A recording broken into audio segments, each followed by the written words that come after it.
Lanjut. Jelas jelas ya, mungkin saya minta tolong dijadikan co-host, supaya saya bisa share screen dari tempat saya.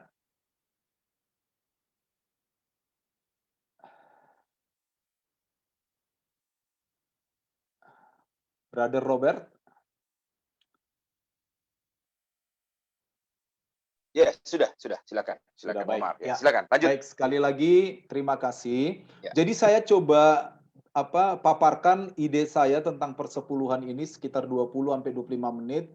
Nanti kita bisa discuss sebagaimana tadi diberikan di pendahuluan. Saya percaya kita bisa, combine semua ide-ide kita tentang, persepuluhan ini demi kemajuan, pelayanan kita dan mudah-mudahan bisa diimplementasikan ke semua pelayanan kita ya.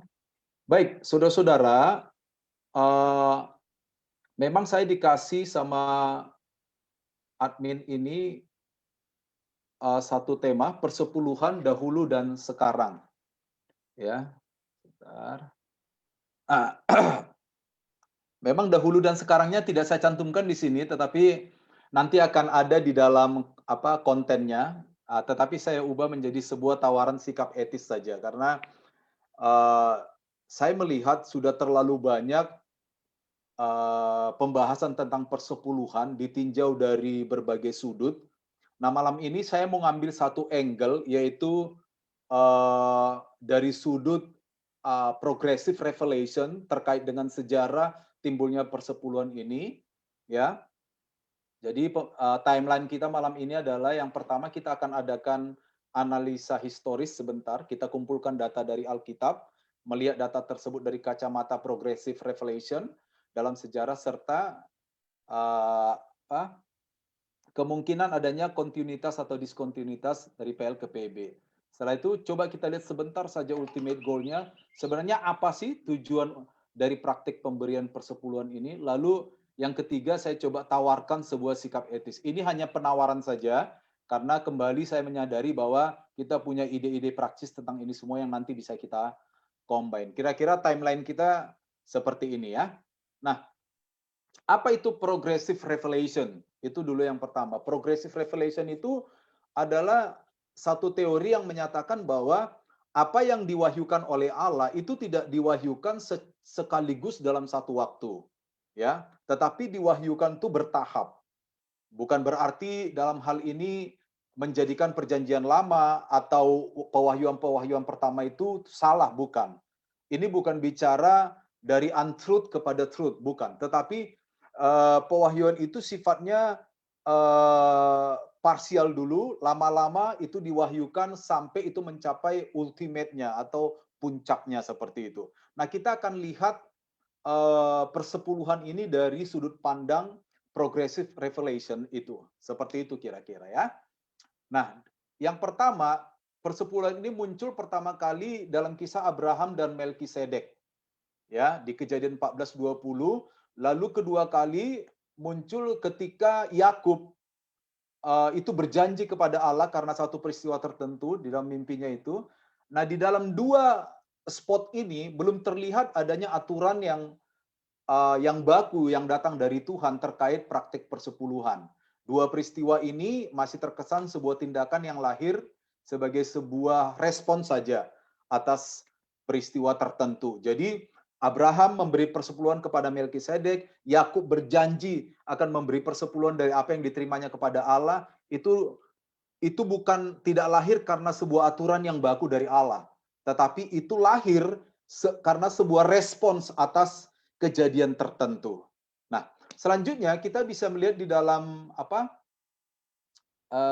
Imamat pasal 27 ayat 30 sampai 32, di sini sudah mulai terlihat bahwa Tuhan memberikan aturan tentang persepuluhan kepada umat Israel. Di sana kita bisa baca nanti ayat 30 sampai 32, persepuluhan kita diberikan itu bisa dari tanah, hasil tanah, lembu sapi, kambing, dan domba. Nah, persepuluhan-persepuluhan ini dituntut oleh Allah dari bangsa Israel, diberikan kepada Tuhan sebagai persembahan kudus. Jadi di Imamat 27 ini mulai tampak progresivitas dari pewahyuan Allah terhadap persepuluhan itu. Nah, selanjutnya saudara-saudara, di Bilangan 18 ayat 21 sampai 8, di sini progresivitasnya semakin terlihat. Allah mulai mengatur supaya ke-11 suku itu, kecuali Lewi ya, ke-11 suku Israel, kecuali Lewi itu, menyisihkan 10% dari apa yang mereka peroleh dari pendapatan-pendapatan mereka, dan itu diberikan kepada Lewi. Kenapa diberikan kepada Lewi? Alasannya jelas karena Lewi tidak diberikan hak atas tanah pusaka. Lewi lebih dikhususkan menjadi pelayan secara khusus bagi 11 suku lainnya, menjadi imam antara bangsa Israel kepada Allah, menjadi semacam perantara imam gitu. Nah, di dalam Bilangan 18:21 sampai 28 ini juga ada juga perintah bahwa Lewi yang menerima persepuluhan ini juga harus menyisakan 10% dari persepuluhan 11 suku itu untuk diberikan kepada Tuhan atau kepada Harun. Jadi ini mulai muncul aturan-aturan yang lebih lebih definit sifatnya. Jadi terlihat semacam progresivitasnya itu mulai naik seperti itu, ya.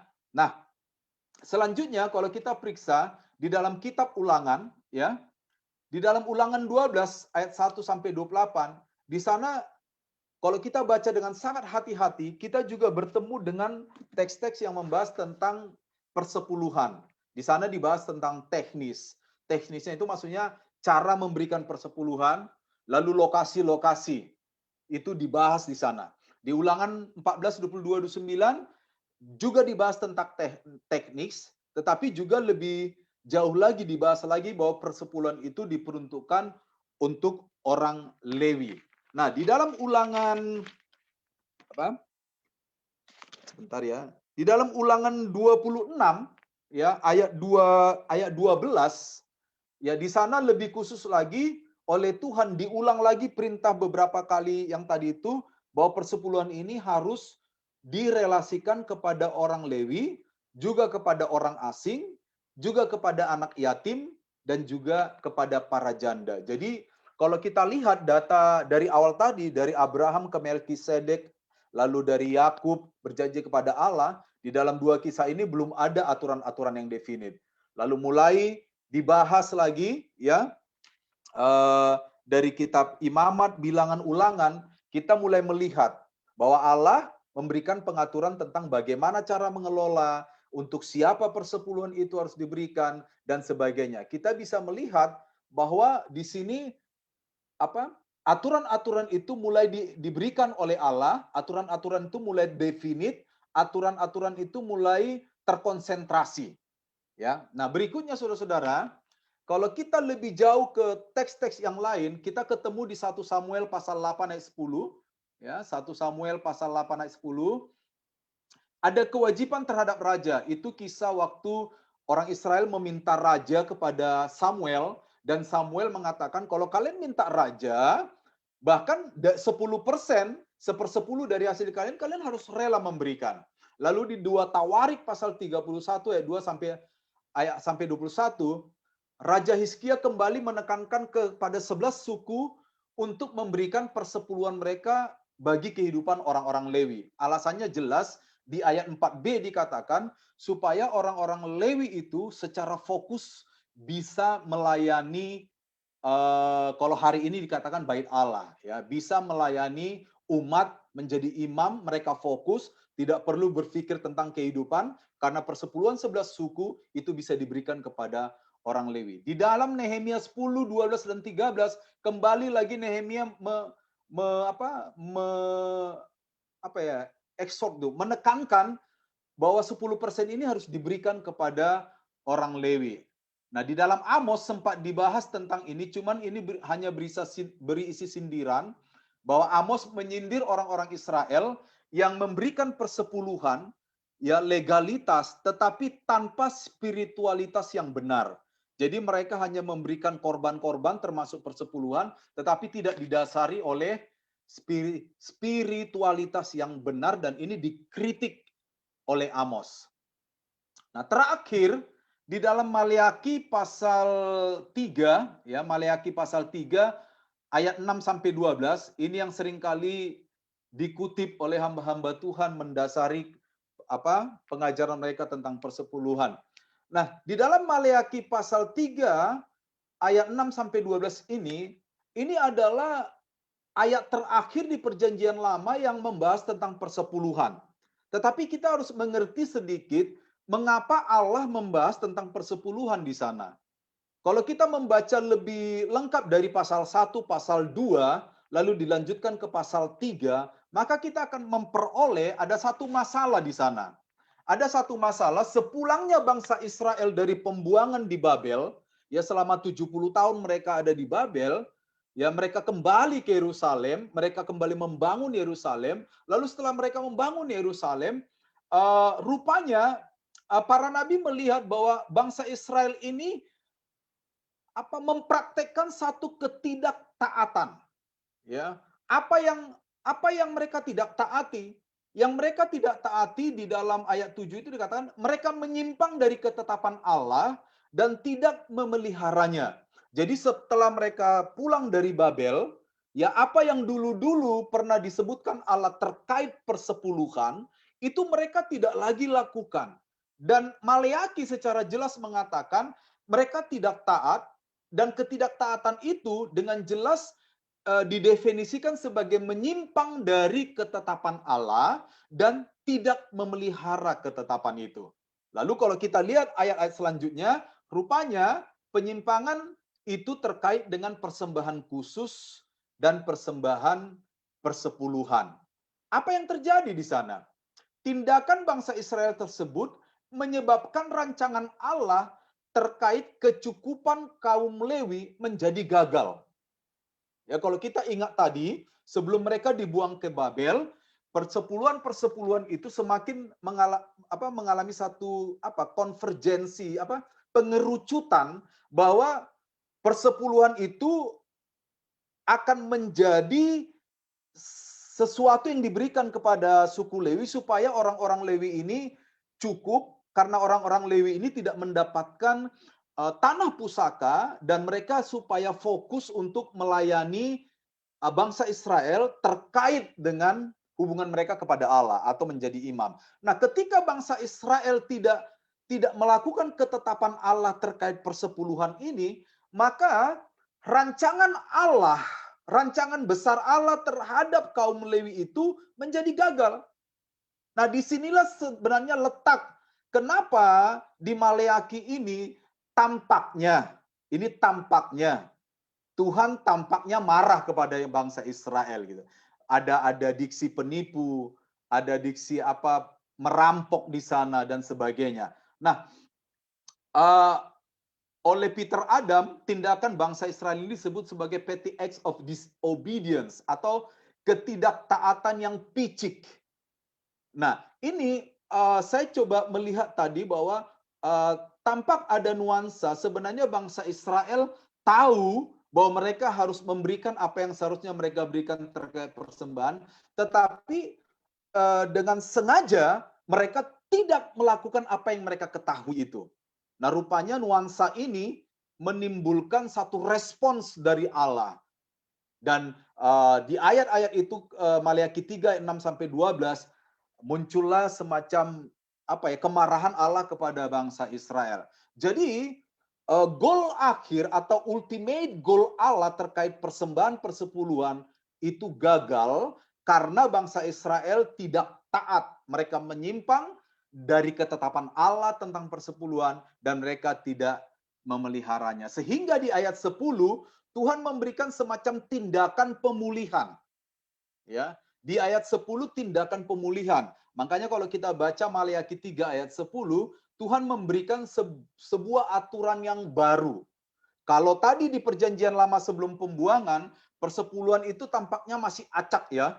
Masih acak, bisa ke yatim piatu, bisa ke para janda, bisa ke kaum Lewi dan macam-macam. Tetapi di ayat 10 di kitab Maleakhi, berdasarkan apa yang dilakukan oleh bangsa Israel, ketidaktaatan bangsa Israel membuat Tuhan memunculkan semacam ketetapan yang baru. Kalau saya menyebutnya sebagai tindakan pemulihan. Ini sebagai aturan yang baru. Nah, tindakan pemulihannya apa?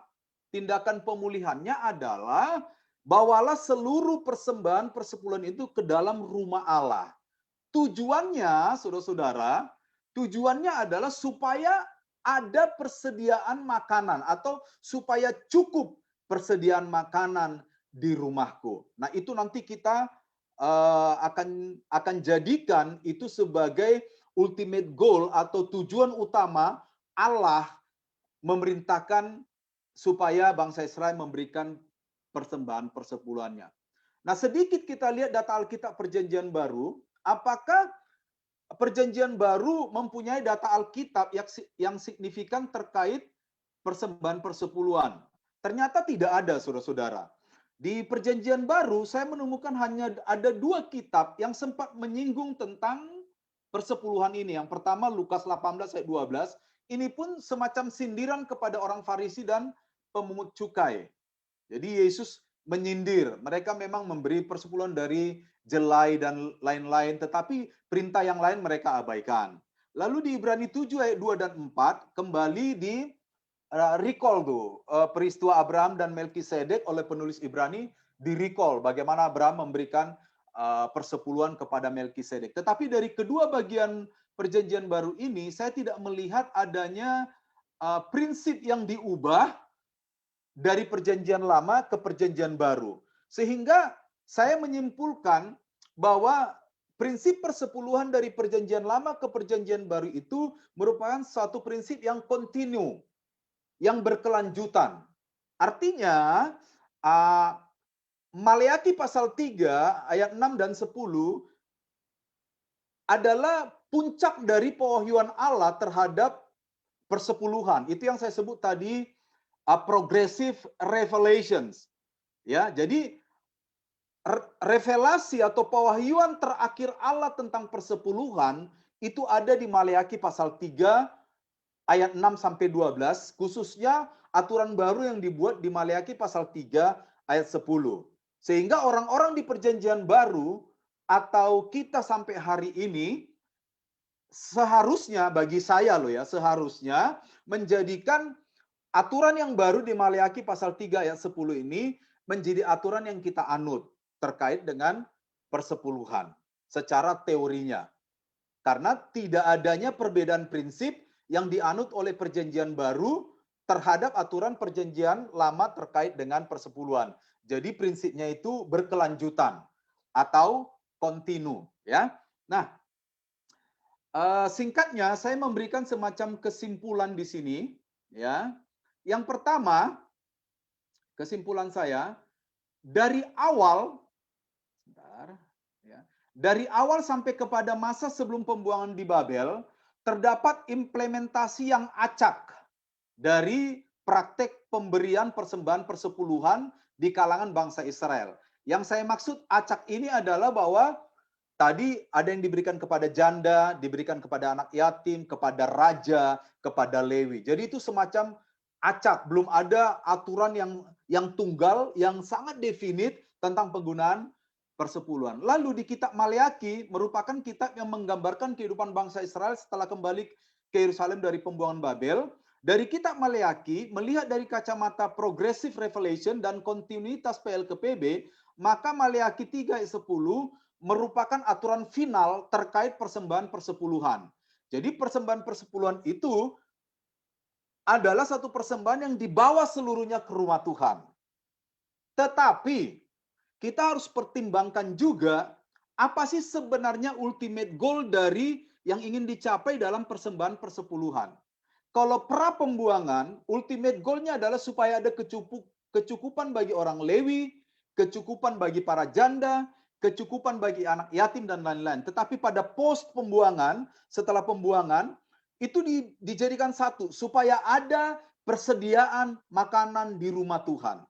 Nah, prinsip yang saya tarik dari data-data Alkitab yang saya paparkan tadi, bahwa persembahan persepuluhan itu memiliki tujuan utama adalah memastikan adanya kecukupan di rumah Tuhan. Gitu.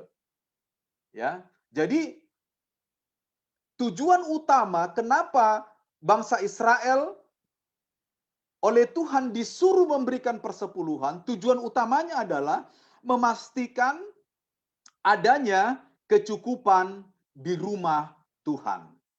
Nah, sehingga saya bisa memberikan semacam sebentar ya, tawaran sikap etis di sini. Ada tawaran sikap etis. Ini kenapa saya bilang tawaran? Karena saya juga menyadari bahwa ini tidak bisa juga saya paksakan. Ya, dari data-data, dari kesimpulan data Alkitab, dari perjalanan sejarah timeline-nya persepuluhan ini sendiri dari awal sampai kepada kitab Maleaki, ya akhirnya saya berikan tawaran sikap etis seperti ini. Gereja dalam hal ini hamba Tuhan dan jemaat harus memastikan tercukupinya persediaan makanan. Makanan di sana saya berikan in quote ya, dalam tanda kutip, di rumah Tuhan. Ya, karena makanan itu bisa menyasar kepada semua lini pelayanan. Ya, pelayanan sosial, pelayanan misi, pelayanan lain-lain, termasuk menjamin kebutuhan bagi hamba Tuhan yang melayani di gereja tersebut. Oleh karena itu, ya, salah satu, jadi saya menekankan di sini, salah satu caranya adalah dengan memberikan persembahan persepuluhan ke rumah Tuhan. Nah, jika ada gereja yang tidak menerapkan aturan ini, artinya jika ada gereja yang tidak menerapkan harus memberikan persepuluhan ini, lalu mereka memilih menerapkan cara lain untuk mencapai ultimate goal sebagaimana dijelaskan di atas, untuk mencapai kecukupan makanan di rumah Tuhan, maka saran saya, mari kita taati aturan yang dibuat oleh para pemimpin. Karena menurut saya, secara praktisnya, sebenarnya persepuluhan ini bisa saja diganti dengan bentuk lain. Menurut saya. Karena tujuan utamanya adalah tercukupinya makanan di rumah Tuhan. Jadi jika ada gereja tidak mau menerapkan aturan persepuluhan, tetapi mereka bisa menjamin kecukupan makanan di rumah Tuhan, maka saran saya adalah mari kita taati aturan yang dibuat oleh para pemimpin. Bagi saya secara pribadi, cara gereja memastikan kecukupan makanan di rumah Tuhan bisa jadi berbeda satu dengan yang lain. Saya tentunya tidak akan memaksakan cara yang saya pilih kepada siapapun. Bagi hamba Tuhan, sekali lagi ini pikiran saya, jangan pernah mengancam dan menakut-nakuti jemaat terkait persepuluhan ini. Ya, saya berani berkata bahwa walaupun perkataan saya ini masih parsial ya, masih debatable ya, bisa diperdebatkan, bahwa persepuluhan tidak membawa orang ke dalam sorga. Ya, asal tercapai tujuan utama dari persepuluhan itu, yaitu rumah Allah tercukupi makanannya, rumah Allah tercukupi pelayanan-pelayanannya, sosial, misi dan lain-lain. Sesungguhnya Tuhanlah yang sebenarnya yang menjadi sumber kecukupan bagi gerejanya. Nah, saudara-saudara, sekali lagi saya percaya bahwa kita memiliki ide, pemikiran-pemikiran yang luar biasa dan itu bisa kita elaborasi di sini malam ini. Kita punya cukup waktu untuk itu dan saya yakin hamba-hamba Allah yang tergabung di sini bisa ya memberikan masukan-masukan dan tanggapan tentang apa yang saya sampaikan malam ini. Saya kira itu yang bisa saya sampaikan. Terima kasih. Tuhan Yesus memberkati kita semua. Saya kembalikan kepada Saudara Robert. Baik, terima kasih untuk paparannya. Luar biasa. Oke, jadi sebentar. Ini audionya ini.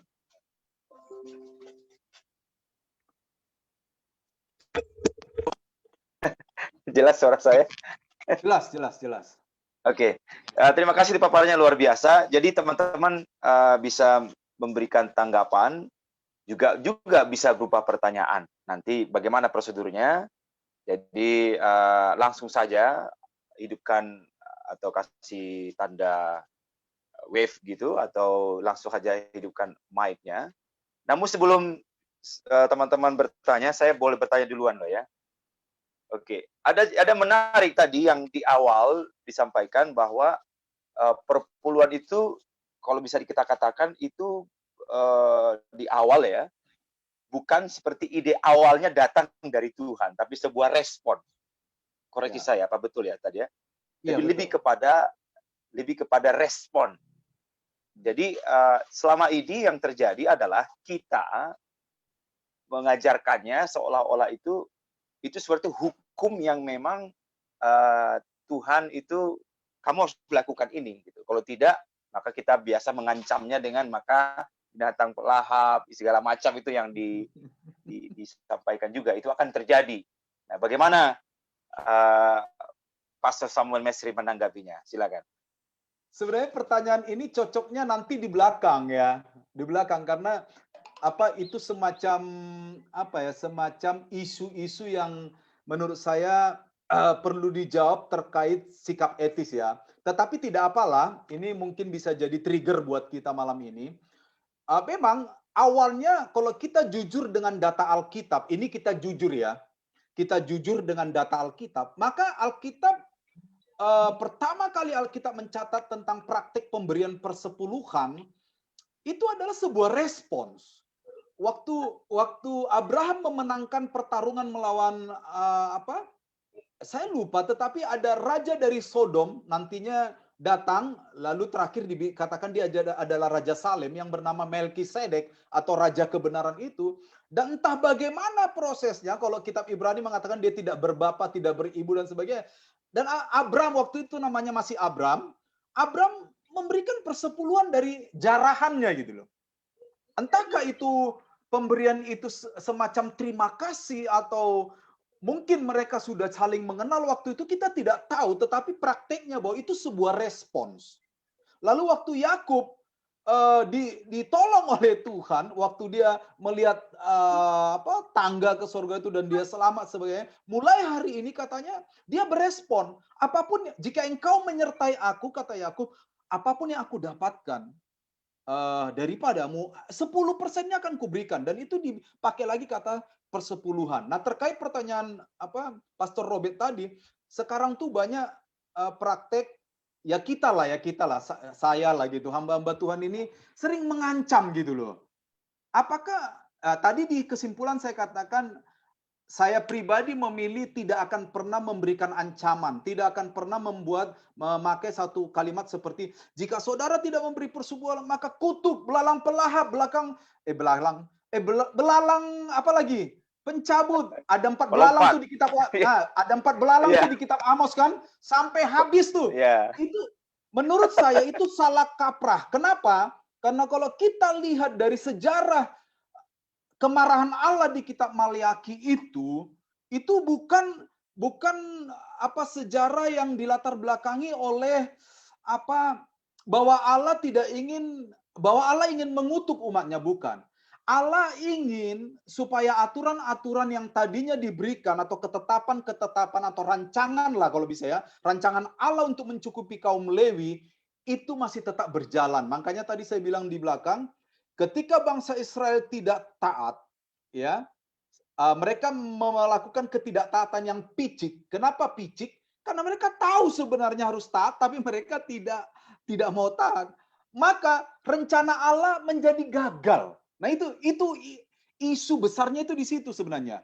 Sebenarnya yang perlu dikhotbahkan menurut saya adalah tentang ketaatan untuk menggenapi rencana Allah, dan kebetulan di kitab Maliaki itu masalahnya terkait dengan persepuluhan gitu loh. Jadi salah satu ketaatan itu pada zaman Israel pada waktu itu post pembuangan adalah tentang persepuluhan. Tetapi isunya sekali lagi adalah bagaimana supaya tersedia makanan di rumah Tuhan.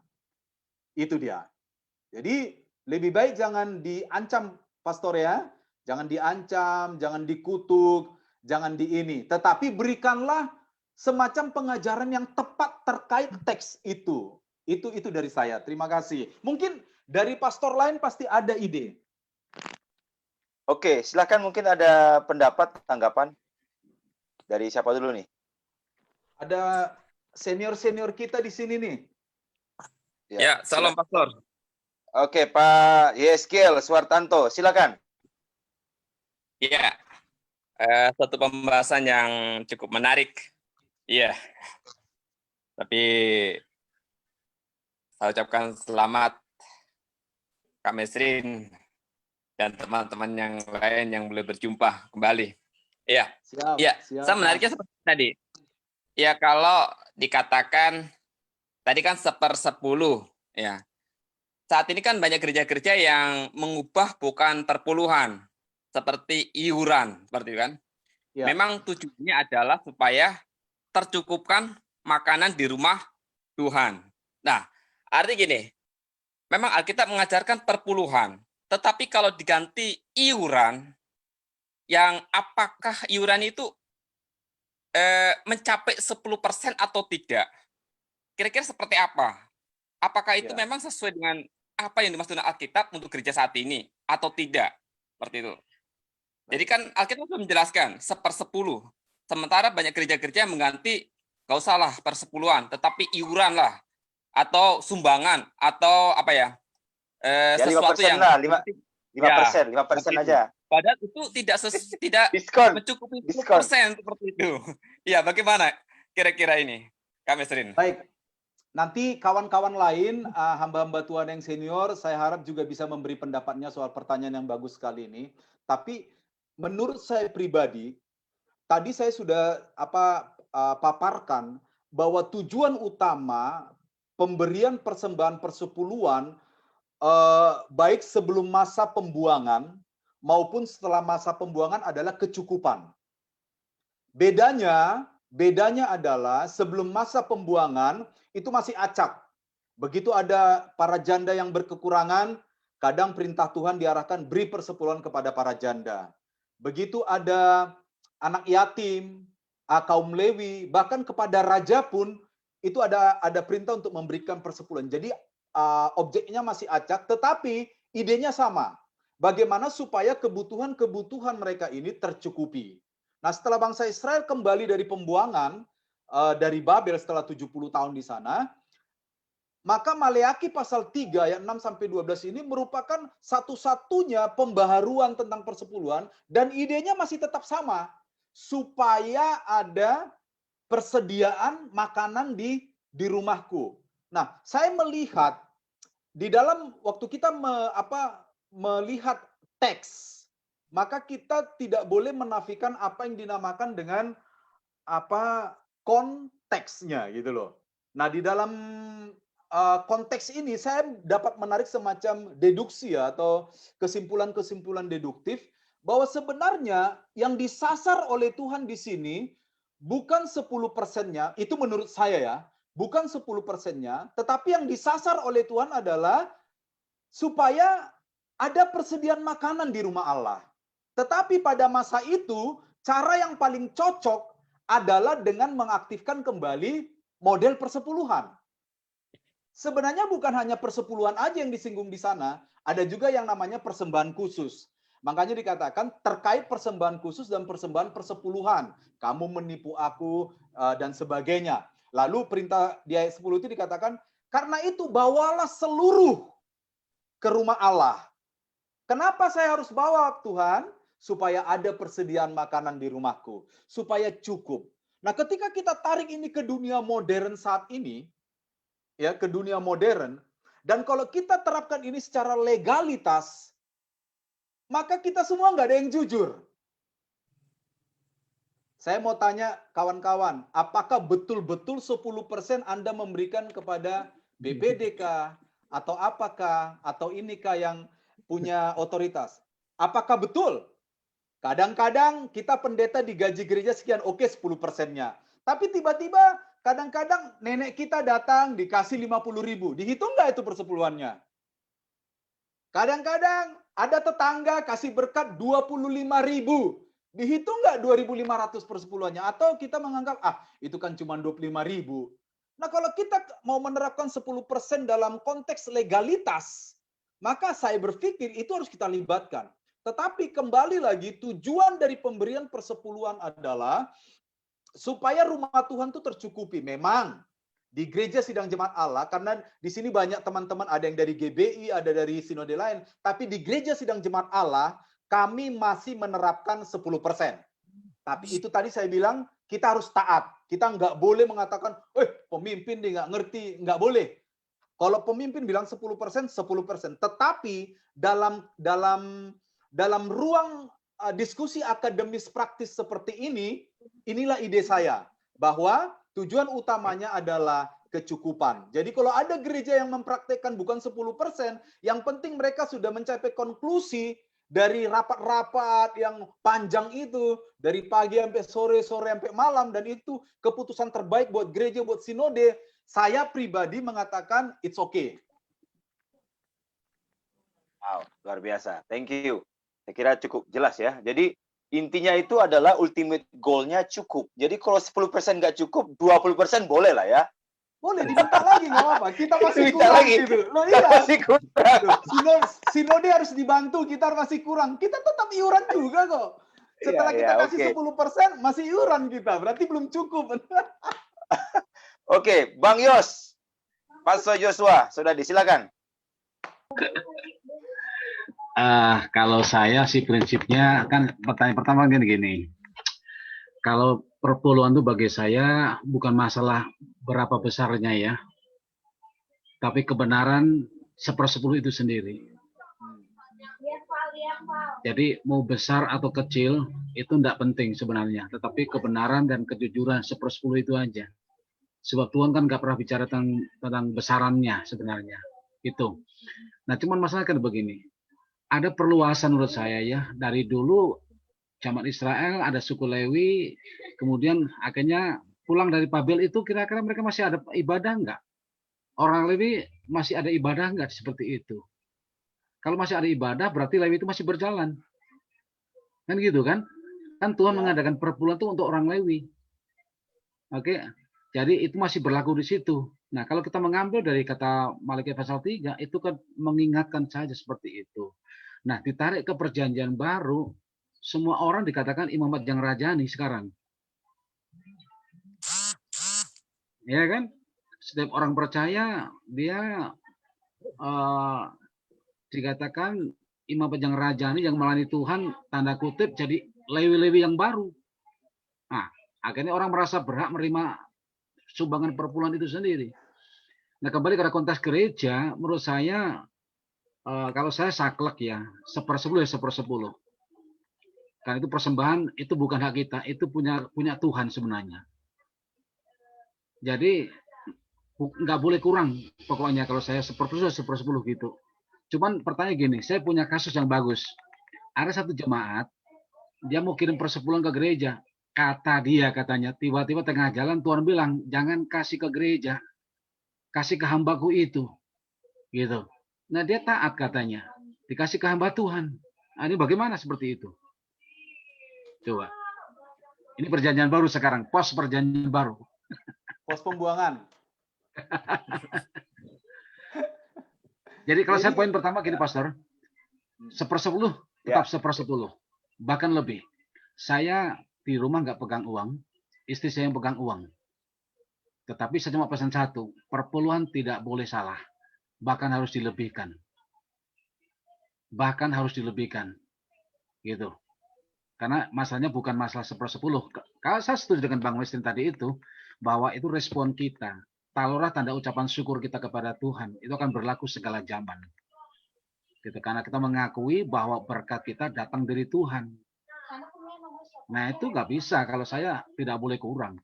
Lebih boleh, kurang jangan. Itu yang membuat saya dipelihara Tuhan sampai hari ini seperti itu. Saya nggak punya sidang loh. Saya nggak punya jemaat loh. Ya kan? 3 anak 1 istri dari mana? Dari Tuhan semua di situ. Makanya saya selalu lebih dari 1/10. Gitu. Nah, itu ya. Itu sementara itu dulu. Nanti kita tambah lagi coba. Ya, ini sebenarnya unik ya pertanyaan Bang Jos yang tentang itu ya. Mau dikasih ke gereja, Tuhan bicara tuh. Harus dikasih ke hamba Tuhan yang lain. Sebenarnya kalau menurut saya ini praktikal sekali gitu loh. Kalau kita uji dari teks-teks Alkitab, saya harus mengakui bahwa sedikit rumit untuk mengujinya apakah betul tindakan itu di satu sisi si orang tersebut mengaku mendengarkan suara Allah. Nah, ini kita harus punya asumsi bahwa kita percaya dia mendengar suara Allah, ya. Kecuali asumsi kita mengatakan kita tidak percaya. Asumsi saya dia betul-betul mendengar suara Allah, dan mungkin ada kebutuhan dari seorang hamba Tuhan sehingga dia harus memberikan itu. Tetapi saya menjawabnya dari apa yang selalu saya ajarkan saja gitu. Nanti rekan-rekan boleh memberikan tanggapan. Saya selalu mengajarkan begini kepada jemaat saya. Saudara-saudara, saudara ada bergereja, kita ibaratkan kita keluarga di mana kita punya kebutuhan di gereja ini. Oleh karena itu, secara etis, secara layak atau proper, seyogianya persembahan persepuluhan saudara relasikan ke gereja ini.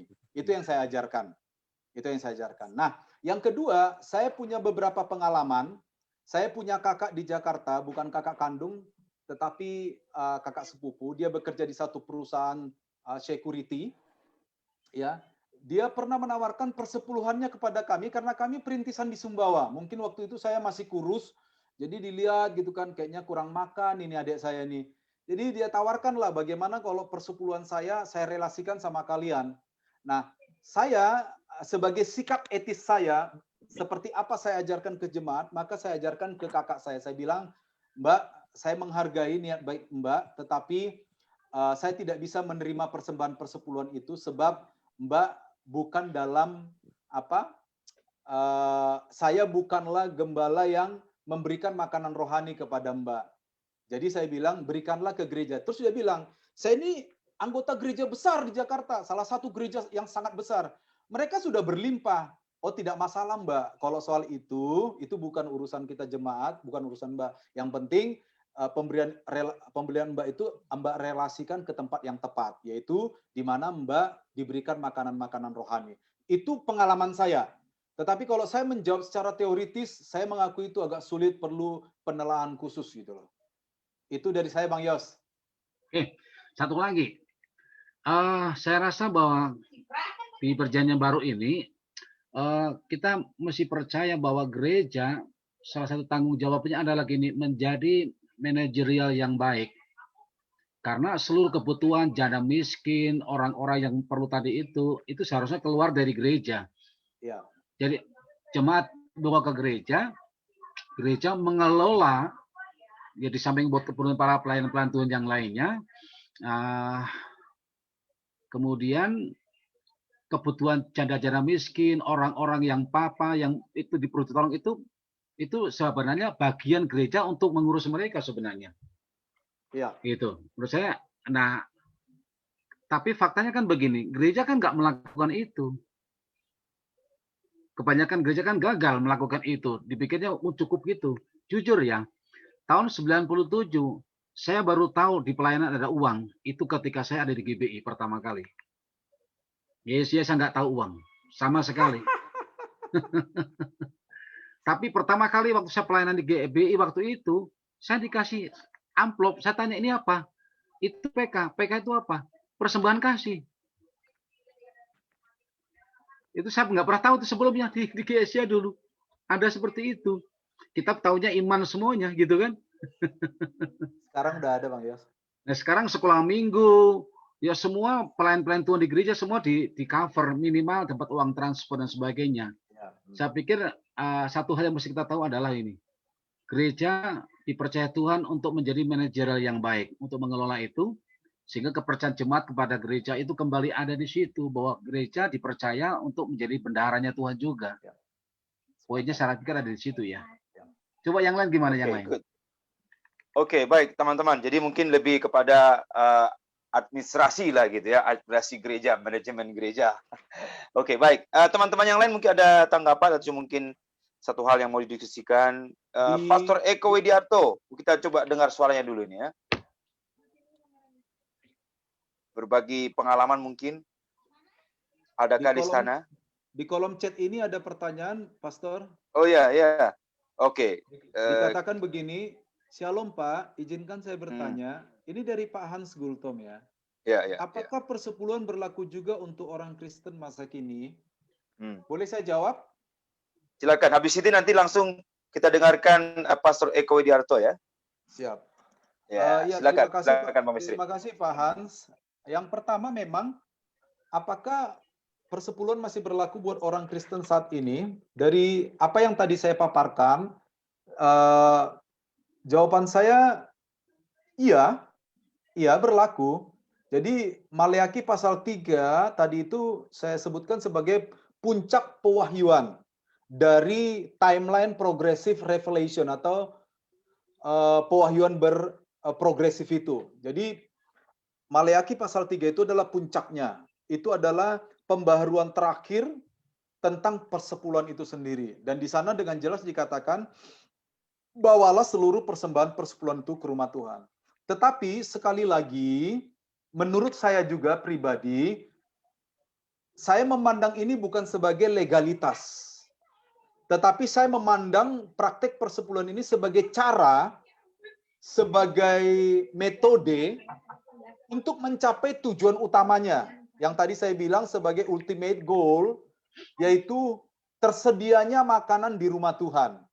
Itu sebabnya tadi di dalam kolom kesimpulan atau kolom sikap praktis, sikap etis saya tawarkan, jika ada gereja, sinode, atau apapun itu yang terkait dengan keanggotaan kekristenan, membuat metode lain untuk mencapai ultimate goal, misalnya membuat semacam iuran atau apa, dan itu disepakati, didoakan, dan sebagainya, saya pribadi menerima itu.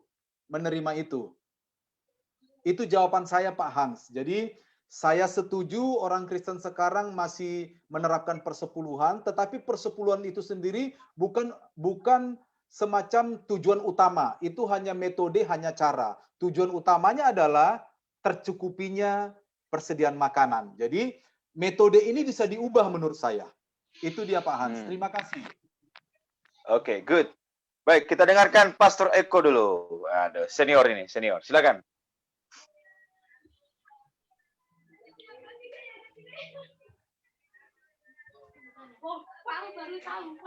Nampaknya semakin makmur Salam nampaknya semua. ini, ya. Salam, Salam. Gimana kabar nih? Oh, aduh. Saya Kabar habis baik. kali ini. Bagus. Makmur. Ngajarnya bagus, keren. Semakin makmur Saya ini. sependapat dengan Bro Mesrin ya, bahwa kalau bicara mengenai persepuluhan menggunakan kacamata pewahyuan yang berkembang dan pengendapannya khusus perpuluhan ini memang puncaknya itu dalam konteks Maleakhi. Saya setuju ya. Dan ini merupakan teguran keras dari Allah untuk Israel sebetulnya ya. Jadi kalau melihat dari pasal 38 itu kan ada kata menipu ya, digunakan kata rob. Kalau di terjemahan itu destroyed ya. Jadi itu sepertinya merampok dengan paksa ya, sehingga orang lain itu menderita, begitu kira-kira konteksnya. Nah, saya kira bahwa kalau bicara perpuluhan ya, memang konteks di dalam Maleakhi tujuan ultimate goal-nya seperti itu ya, untuk mencukupi kebutuhan di dalam rumah Allah gitu ya. Nah, tetapi harus diingat bahwa bukan itu segala-galanya yang ditekankan, tapi tadi karena ada pelajaran, ada yang merampok tadi. Kenapa? Karena tidak taat. Nah, sehingga saya bisa menarik dari keseluruhan etisnya, dalam situasi apapun yang terjadi, bahwa ini merupakan perintah Allah yang harus dipraktekkan, harus dilakukan. Tadi Bang Yos mengatakan harus saklek, ukurannya seperti itu, ya. Jadi itu. Nah, soal bentuk-bentuknya yang etis, ya memang bisa diimplementasikan dalam konteks yang cocok. Kalau di sinode kan jujur kita sebetulnya nggak bisa bilang bahwa kalau kok gereja menyampaikan persepuluhan kok ke BPD gitu atau ke BWP gitu. Itu sebenarnya kan bukan seperti itu sebetulnya ya. Kalau mau jujur ya, betul nggak? Ya, seharusnya kan hanya jemaatlah yang mengembalikan persepuluhan ke rumah Tuhan. Nah, begitu. Makanya saya adalah salah seorang yang sebetulnya mengusulkan bahwa dalam konteks gereja setempat ke sinode itu bukan perpuluhan, ya iuran, nah, gitu. Sedangkan Iuran, ya, ya. jemaat ke gereja itu adalah persepuluhan. Itu yang pertama, ya. Nah, yang kedua saya ingin sedikit menegaskan untuk pengajar kita ya, Bro Mesin. Jangan sampai nanti terpleset ya dengan kata-kata tadi kan ada karena tujuan utamanya ultimate goal-nya itu mencukupi kebutuhan rumah Allah, jadi apa saja bentuknya nanti ada kesan bahwa oh berarti perpuluhan bisa disingkirkan kalau gereja itu misalnya maaf ya kolektornya itu besar gitu, udah nggak perlu lagi berarti karena udah tercukupi kan. Saya kira sih tidak seperti itu, ya betul nggak? Nah itu ya yang kedua. Nah yang ketiga bahwa berkenaan dengan pengajaran persepuluhan, saya kira setiap gembala itu harus punya keberanian yang didasari dengan hati nurani untuk mengajar jemaatnya sendiri. Jangan gunakan pengkhotbah orang lain untuk tembakin jemaatnya sendiri. Karena seorang gembala itu bapak. Ya, jadi sewaktu-waktu harus kasih susu, kasih kopi, kasih bubur, kadang-kadang juga harus kasih nasi kerak yang keras begitu, ya. Nah, seperti itu. Jadi mengajarkan firman seimbang begitu ya. Nah, tetapi yang keempat, keteladanan penting. Jadi gembala atau pelayan Tuhan itu kasih persepuluhan enggak dia? Nah, gitu kan? Nah, gitu ya, seperti itu, ya. Jadi itu jadi sebuah hal yang etis yang harus kita tularkan. Kalau pengamatan saya seperti itu saja. Ya, terima kasih. Oke, terima kasih untuk pendapatnya Pastor Eko, luar biasa. Kita mau dengar dulu dari siapa yang mau menanggapi, ada atau mau ditunjuk saja? Ada yang mau tanggapi? Oke, Pastor David Sudahlan dulu, ayo. Dari tadi nampaknya mau ngomong sesuatu nih. Pastor David Sudahlan, silakan. Dari Sampit. Ya. Unmute. Unmute dulu, unmute. Tik tuh. Wah, jempolnya kebesaran kayaknya. Oke. Jadi Ya, terima kasih nih buat teman-teman. Ya, banyak hal yang saya terima malam hari ini meskipun mengenai isu perpuluhan ini ya seringkali kita terima di media-media sosial dan sebagainya. Saya sangat diberkati dan saya mencoba untuk mengikuti apa yang sekarang sedang terjadi. Saya mencoba untuk tidak menakut-nakuti pada jemaat, dan memang mengenai pemberian persepuluhan ini saya lebih kepada sekarang patokannya tidak secara likuiditas ya dalam bentuk jumlahnya tadi, tapi saya lebih kepada arahkan jemaat untuk bahwa semua hidup kita ini adalah milik Tuhan. Jadi besarannya seperti Bang Yos tadi sampaikan, untuk tidak terpatok 10% persis, bisa dilebihkan. Jadi lebih banyak lebih baik, supaya dasar daripada pemberian persepuluhan tadi, praktek persepuluhan, jemaat tidak terikat dengan harta. Itu yang seringkali saya tekankan kepada jemaat. Dan pada malam hari ini, ya saya sangat diberkati dengan pemaparan Pastor Mesrin untuk menguatkan kembali ya mengenai pewahyuan terakhir tadi, ternyata itu masih berlaku hingga zaman milenial ini. Ya, saya rasa itu saja. Terima kasih. Terima kasih Pastor David. Ini tadi ada tanggapan dari Bang Yos ini di ruang chat ya. Perpuluhan hanya kepada Tuhan. So, kalau ke BPD atau BPP seharusnya bukan perpuluhan, gimana? Tadi sempat diusulkan oleh Pastor Eko ya, lebih sifatnya iuran. Jadi jemaat perpuluhan, terus pendetanya berupa iuran ke daerah, ke BPD atau BPP. Ya. Kami di GPPK juga sifatnya iuran ya. Jadi mau gimana? Mau GPPK atau GSD ya? Oke, baik. Boleh sedikit, Pastor? Ya, silakan. Ada yang lain silakan juga, Bang. Menanggapi silakan. pertanyaan Bang Yos ini, tadi ini kan Bang Yos meresponi dari Pak Eko ya. Kalau kita kembali ke teks perjanjian lama, sebenarnya di teks perjanjian lama setelah orang-orang Lewi mendapatkan persepuluhan dari 11 suku Israel, tadi saya sempat paparkan, mereka juga diminta untuk memberikan persepuluhan kepada Harun. Jadi orang-orang Lewi yang menerima persepuluhan dari bangsa 11 suku Israel, dari persepuluhan yang mereka terima dari suku lain itu, sepersepuluhnya juga harus diberikan kepada Harun atau dijadikan menjadi persembahan kudus bagi Allah gitu.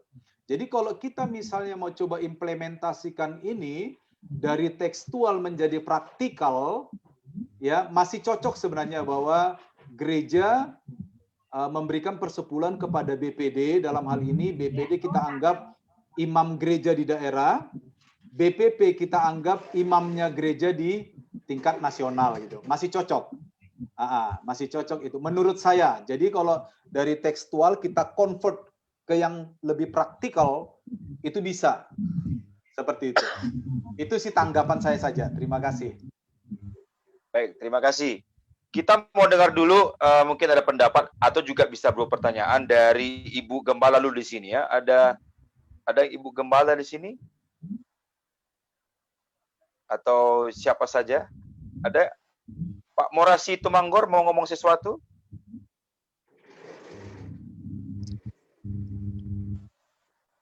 Ada yang mau kasih komentar? Silakan. Oh, kita kasih kesempatan ke ini pengurus BPD dulu nih, Pastor Jefferson.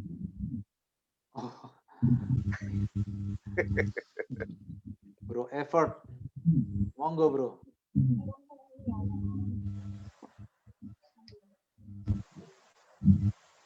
Shalom, selamat malam. Halo. Ya, Selamat malam, mohon maaf, saya baru masuk ini, jadi nggak mendengar semua. Saya masih menyimak aja dulu dah. Oke, baik, thank you. Baru masuk ya, mohon maaf. Oke, yang lain mungkin ada teman yang lain?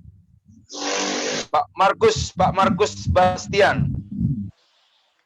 Pak Pendeta Markus Bastian, silakan. Posisi di mana nih?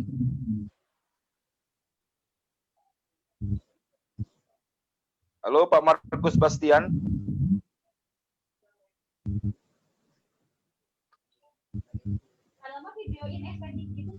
Mungkin saya boleh bertanya kepada kayak Pastor Robert. Ini kan Pastor Robert tadi kan bilang bahwa GPPK itu sifatnya iuran, prakteknya iuran ya? Ya, betul, iuran. Apakah bisa di-sharingkan ke kita proses pengambilan keputusan itu seperti apa? Apakah Pastor Robert tahu sehingga bukan persepuluhan melainkan iuran? Bisa, apakah Pastor Robert tahu? Persisnya saya kurang tahu. Tidak pernah di dalam tingkatan sinode tidak pernah ada dialog ya untuk hal itu ya.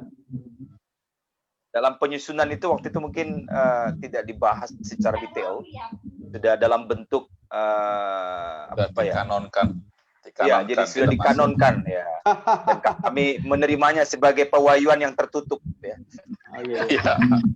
Saya kira di GBI juga iuran ya Bang Yos? Saya juga nggak tahu alasannya sebenarnya, karena saya kan juga di tengah jalan. Cuman begini, kalau kita kembali ke Alkitab, hubungan bangsa Israel dengan Lewi kan masalah ibadah. Jadi ada timbal baliknya sebenarnya. Kalau seperti gembala dengan wilayah, dengan daerah, dan terusnya ke atas begitu, saya pikir itu masalah manajemen ya, manajerial. Jadi kalau manajerial saya mungkin lebih tepat kepada perkataan iuran daripada perpuluhan, gitu. Karena ada timbal baliknya. Oke. Kalau saya ya perkataan itu lebih baik kepada iuran untuk mendukung manajerial ke atas, gitu. Ya. Karena jelas kalau di perjanjian lama kan jelas sekali mereka beribadah dan 11 suku dipilih lepas bekerja karena punya tanah, satu sukunya dibebaskan Tuhan untuk menerima semuanya itu, dan itu yang ngurus ibadah. Jadi kalau menurut saya timbal baliknya apa sekarang BPD dengan BPB kira-kira gitu Cin, contoh aja loh ya. Sorry nih teman-teman di GSA nih ya, contoh saja. Menurut saya lebih kepada praktis manajerial. Karena memang perlu orang-orang yang perlu didukung di situ dalam hal manajerial ini. Mereka dalam kunjungan-kunjungan itu juga mereka perlu biaya. Nggak mungkin dibebankan secara pribadi kan. Nah gitu loh. Jadi harus ada imbal baliknya. Kalau ibadah jelas mereka di cover sama Imam Lewi. Seluruh ibadah gitu. Jadi kalau saya mungkin mana teknis itu mungkin hanya istilah saja ya. Kalau perpuluhan sih lebih baik kepada Tuhan dan pekerjaan Tuhan. Tetapi kalau ke manajerial apapun bentuknya menurut saya lebih baik kepada itu tadi, iuran saja. Ya, ya. Kalau kami di GBPK sebenarnya kami gembala atau hamba Tuhannya itu perpuluhannya ke gereja lokal. Jadi perpuluhannya gereja lokal. Jadi perpuluhan saya ke gereja lokal. Lalu ke daerah atau ke pusat itu sifatnya iuran dari gereja lokal, bukan dari itu sistem yang kami punya. Jadi bukan perpuluhan dari PI-nya gitu. Jadi iuran dari gereja lokalnya ke wilayah dan juga ke MP atau majelis pusat. Saya kira itu. Oke, ada tanggapan atau mungkin juga pertanyaan dari teman-teman? Silakan. Iya, saya Pastor Eko ya. Pastor Robert. Iya, silakan. Iya. Jadi menyambung Om Yos. Om Yos itu om saya nih. Om Yos. Jadi saya pernah studi banding GBI. Kenapa GBI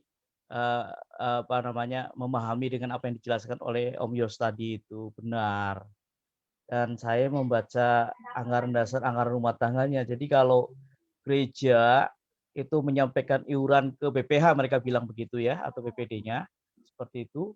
Jadi itu ada ukuran-ukurannya. Misalnya jemaat 50 sampai dengan 100, berapa ratus ribu begitu ya.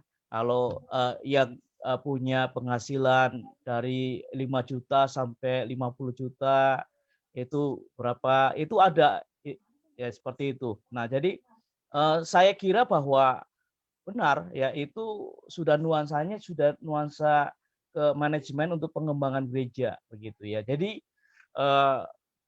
secara prinsip apa yang menjadi ultimate goal tadi supaya ada kecukupan di rumahku gitu, rumah Allah itu sudah dikembangkan dalam konteks sinode gitu ya. Nah, memang di gereja Himatala itu masih praktek lama begitu ya, dan ini menjadi satu kendala saya kira dari semua juga ya, seperti GBPK kan kan adik kandung kita ya. Jadi saya kira ada evaluasi lah ya, sudah satu langkah maju begitu ya, sudah satu langkah maju, dan itu yang saya kira tepat begitu ya. Dan nah, yang perlu sebetulnya buat kita ya, selain kita memahami dan mempraktekkan persepuluhan ini dalam konteks gereja setempat, ya kita bisa bertanggung jawab sepenuhnya untuk persepuluhan ini ya, karena kita bisa melihat ada ekses ya, karena saking gemuknya gereja, persepuluhannya besar, ini menjadi pelajaran buat kita juga, awasan buat kita ya. Walaupun ini adalah case by case, kasus per kasus, tidak boleh, orang Jawa tidak boleh bilang gebiak uyah atau semua sama, tapi itu harus menjadi pelajaran buat kita, harus waspada dan hati-hati, bertanggung jawab. Ya, jangan sampai jemaat sudah diajar mengembalikan persepuluhan, justru persepuluhan sudah masuk di rumah Tuhan, nggak digunakan dengan bertanggung jawab, itu maksud saya. Ya, nah itu saja. Baik, luar biasa. Terima kasih tanggapannya. Oke, mungkin kita untuk masalah itu kita cukupkan dulu. Kita coba yang lebih praktis ya. Mungkin bisa nggak teman-teman, rekan-rekan hamba Tuhan gembala yang ada di Zoom ini, bisa berbagi pengalaman bagaimana cara mengajarkan jemaat secara praktis untuk mereka bisa mengerti, memahami. Kalau tadi uraiannya ya saya sangat diberkati gitu loh. Itu memang sangat jelas bagi saya gitu. Tapi bagaimana kita bisa, itu kan landasan teologinya, teorinya dan sebagainya. Tapi bagaimana caranya kita membangun atmosfer pengertian sehingga jemaat itu benar-benar mereka bisa mengerti dengan jelas terang benderang, karena selama ini pemahaman mengenai perpuluhan itu cenderung kepada itu nanti buat pendetanya semakin kaya gitu, karena yang mungkin yang mereka lihat perpuluhan itu digunakan tidak secara tepat gitu loh. Jadi sudah a priori duluan, sudah mereka menganggapnya memperkaya pendetanya kan gitu. Mungkin bisa berbagi gimana cara praktisnya mengajari jemaat untuk mereka memiliki pemahaman yang benar sesuai dengan apa yang sudah kita dengar hari ini, yang lebih praktis gitu, lebih praktis. Mungkin ada pengalaman, silakan.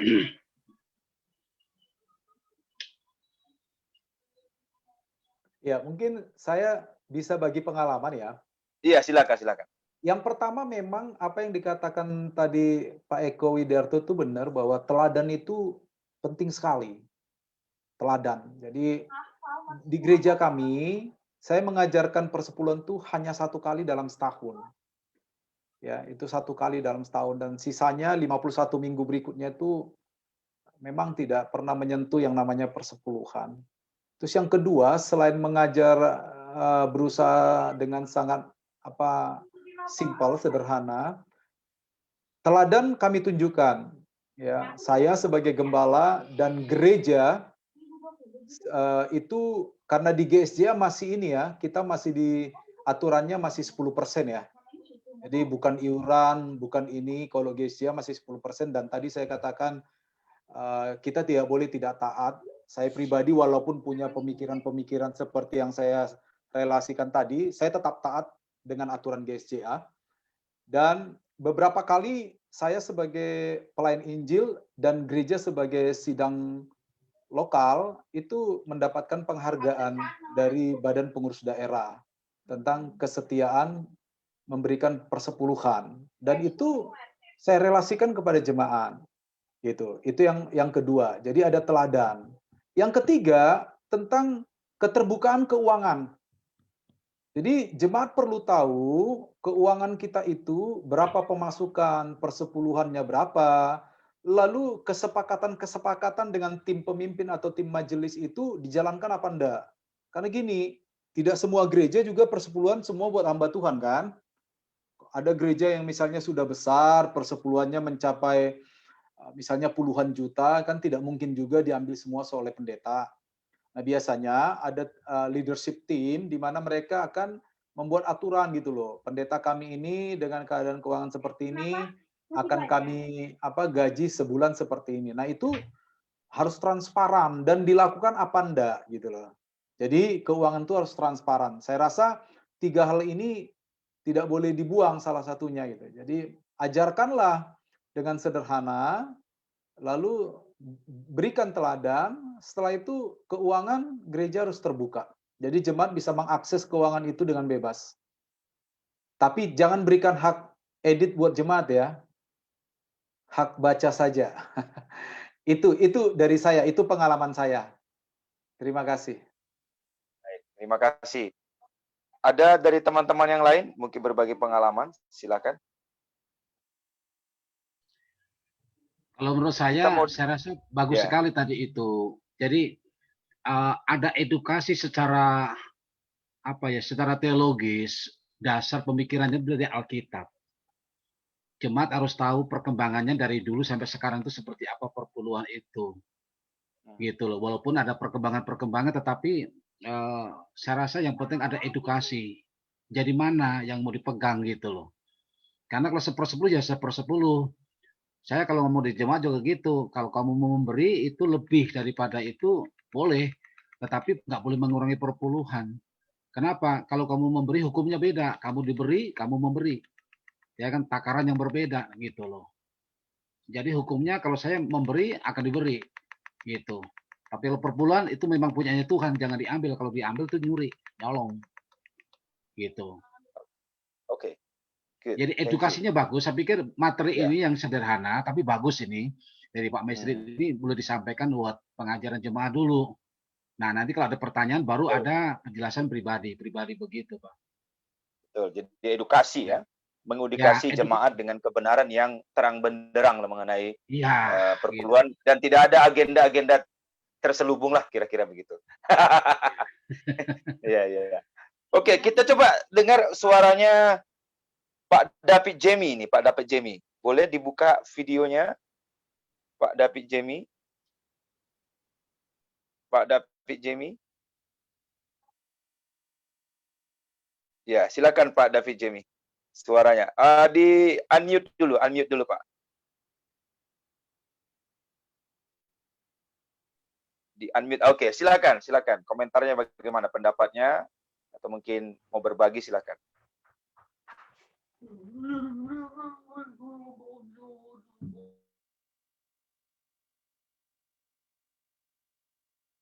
Suaranya nggak kedengaran, Pak.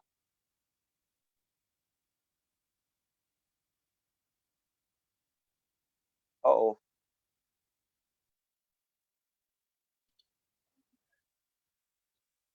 Mungkin yang pengurus BPD dulu lah, siapalah yang ada. Suaranya pada Jemi nggak kedengaran ini. Bisa dengar suara saya Pak David Jemi? Silakan Pak, mau berbagi pendapat. Oh, suaranya tidak keluar Pak. Mungkin ada masalah di speaker. Ya, speakernya ya. Di mikrofon, mungkin ada masalah di mikrofon. Ya. Mungkin ada masalah di mikrofonnya Bapak. Ya, betul. Ya. Oke, kita mau dengar suaranya ibu-ibu dulu kalau gitu. Ada ibu-ibu, ada sister di sini. Siapa ya? Ibu Ari Pancawati. Ibu Ari Pancawati. Halo, Ibu Ari Pancawati. Silakan, Ibu Ari Pancawati.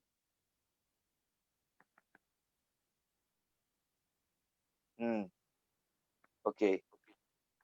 Baik. Mungkin ada ibu yang lainnya.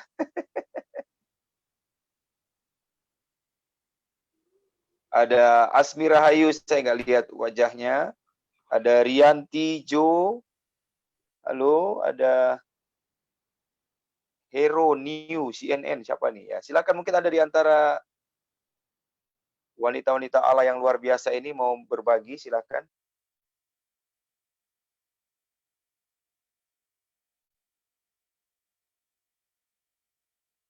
Oke, ya, sambil menunggu. Boleh Pak Ferry Andreas. Pastor Ferry Andreas. Iya, memang dari... Silakan. Iya, terima kasih. Memang bicara masalah persepuluhan dari dulu ke dulu selalu menjadi kontroversi karena pemahaman pertama tentu pijakan biblikanya masing-masing hermeneutik itu akan menimbulkan persepsi yang berbeda. Dasar hermeneutik itu menentukan implikasi terhadap tindakan kita. Itu yang pertama. Yang kedua juga denominasi. Keputusan denominasi juga mempengaruhi pengertian tentang persepuluhan itu sendiri, sehingga beberapa denominasi ketika mengartikan persepuluhan itu ya seperti tadi, ada yang bilang itu sumbangan, ada yang bilang itu iuran, tapi pada intinya kan bentuk kontribusi gereja atau PI kepada denominasi. Di Jawa Timur pun juga waktu kami di sana itu masih belum ada sebuah kata sepakat yang utuh antara BKSG. Kalau kita di Malang itu ada Badan Gereja-gereja se-Malang Raya, Kota Madya Malang, Kabupaten Malang, dan Batu, itu pun dalam hal persepuluhan pada akhirnya dikembalikan kepada masing-masing denominasi. Apakah itu sifatnya wajib atau tidak wajib? Karena ternyata beberapa seminar juga tidak bisa menemukan kesepakatan. Jadi memang intinya kembali kepada masing-masing denominasi. Itu kesimpulannya, karena pijakan biblikanya dalam menafsirkan arti persepuluhan baik secara historikal maupun secara biblikal itu perbedaan hermeneutik itu menimbulkan perbedaan persepsi sehingga melahirkan aturan yang berbeda. Jadi di Malang sampai sekarang belum ada kesepakatan secara mutlak persepuluhan itu sifatnya wajib atau tidak wajib. Itu isu pertama. apakah persepuluhan itu masih wajib atau tidak. Itu nggak sepakat BKSG Udah maupun Bapak di belakang. ya. Terus selain yang pertama wajib atau tidak wajib, yang kedua Hilang adalah lagi. besarannya. Apakah persepuluhan itu bisa berkurang atau itu harus utuh? Kalau Pak Yos tadi kan bilang, oh itu harus utuh, bahkan kalau bisa lebih.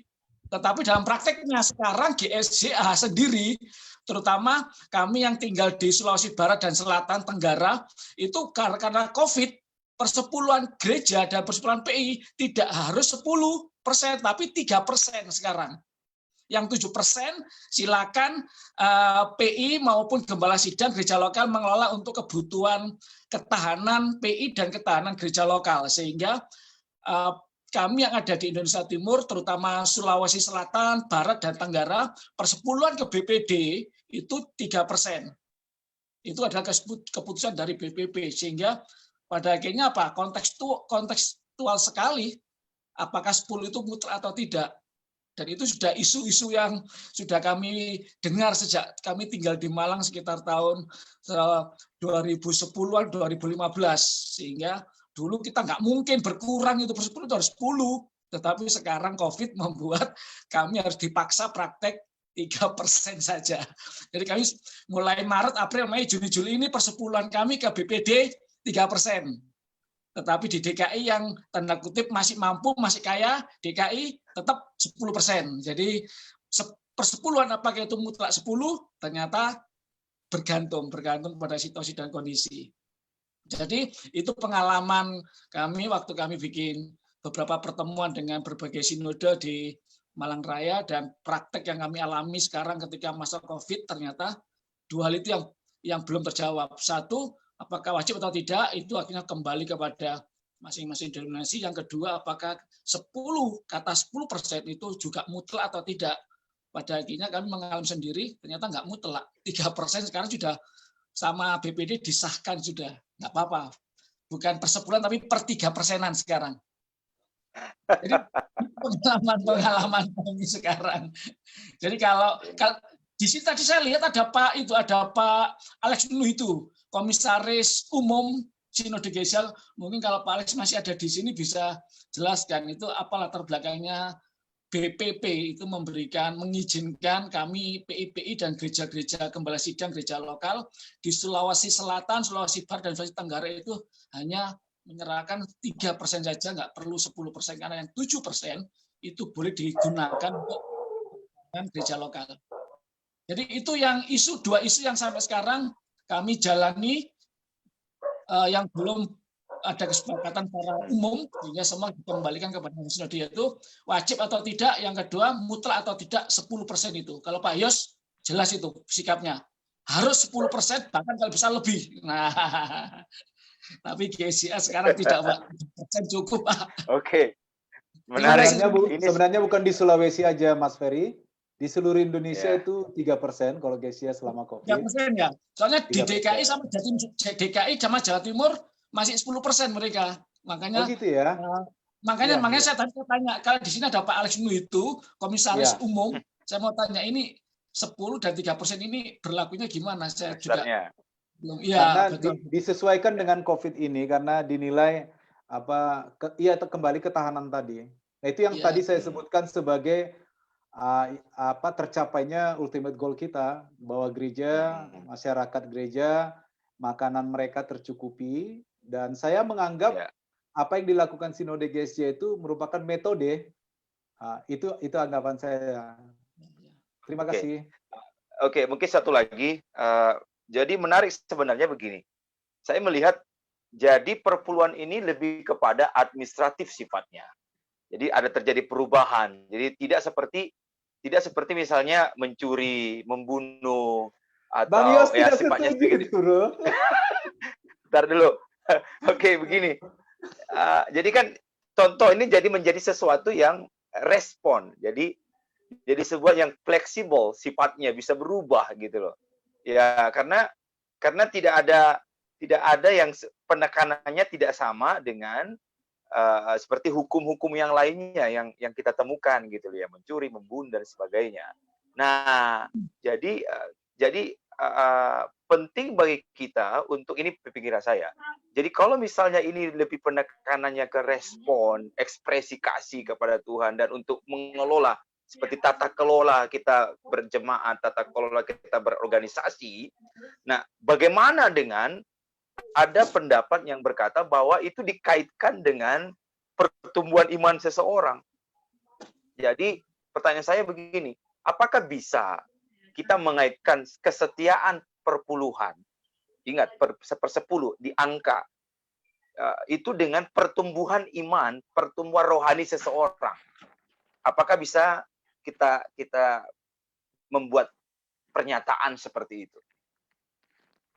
Jadi, Kan dulu pernah ada maksudnya itu apakah 1/10 mutlak ini bisa dijadikan indikator tentang keimanan seseorang, gitu kan ya? Seseorang kalau pertumbuhan, taat maka indikatornya ya itu berarti rohaninya tinggi. Kan, okay. Nah, makanya kan tadi kan di Maleakhi juga poinnya adalah ketaatan, taat gitu loh. Jangan seperti tadi Pastor Eko bilang merampok gitu ya, apa menjadi kewajibannya, apa jadi kebaikan untuk orang lain kita rampok gitu. Jadi bagaimana? Apakah bisa kita jadikan ini ukuran kedewasaan? Karena begini, di beberapa gereja, tapi di gereja saya tidak. Di beberapa gereja itu indikator untuk menjadi pengurus gereja. Apalagi dia menyediakan, bahkan setiap pelayan-pelayan ibadah itu dicatat berapa perpuluhannya, setia nggak perpuluhannya, dikasih kode tertentu, nanti dibikin grafiknya. Jadi kalau perpuluhannya menurun, ini imannya menurun nih. Nah, gitu. Jadi apakah bisa seperti itu? Bagaimana? Ya kan? Silakan. Boleh saya tanggapi ya?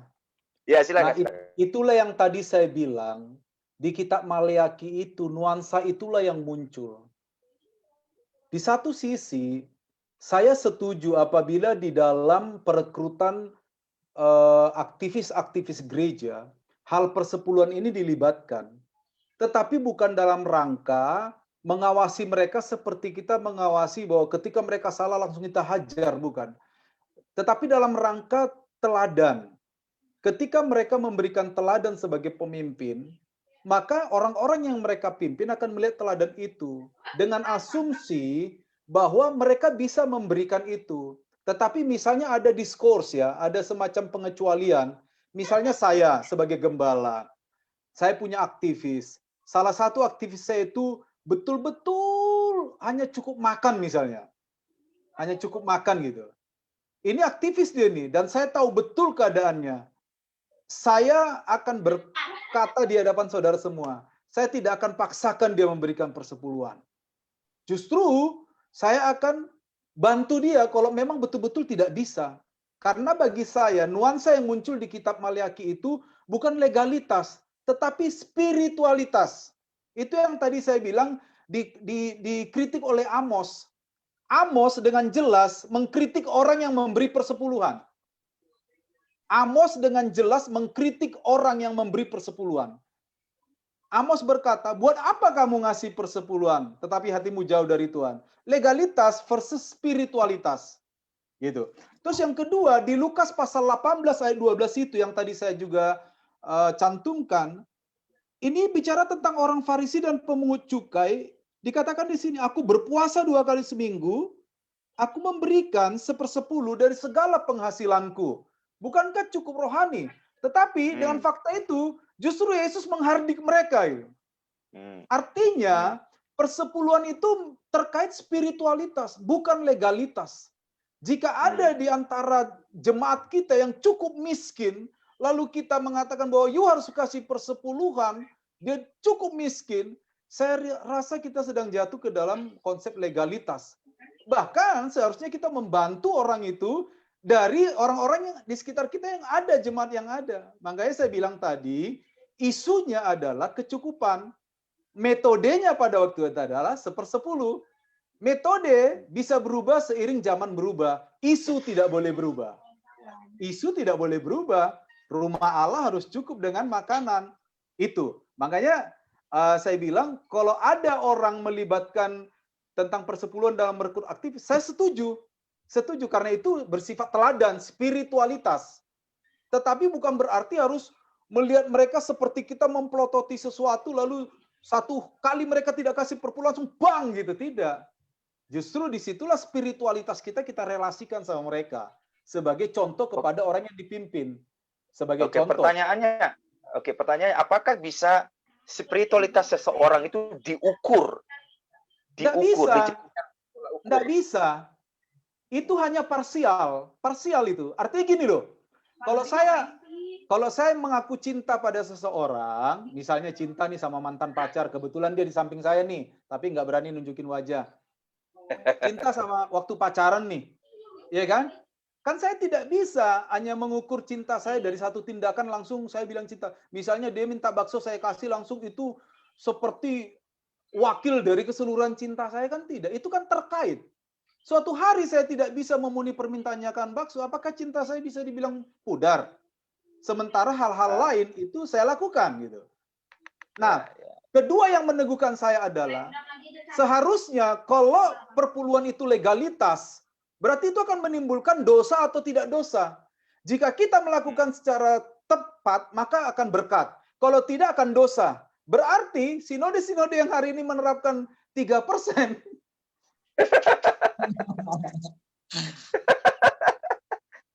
saya tidak berani lanjutkan itu.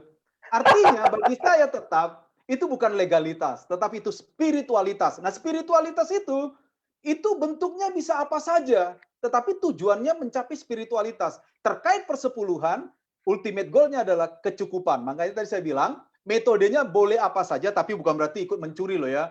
Metode yang saya maksud metode yang bagus, yang halal, biar menimbulkan barokah gitu ya.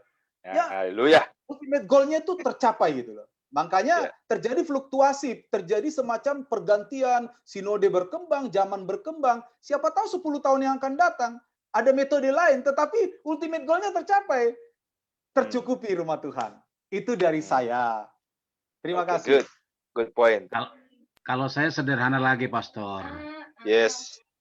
Ya, kalau saya gini, bicara 1/10, kalau saya tetap 1/10.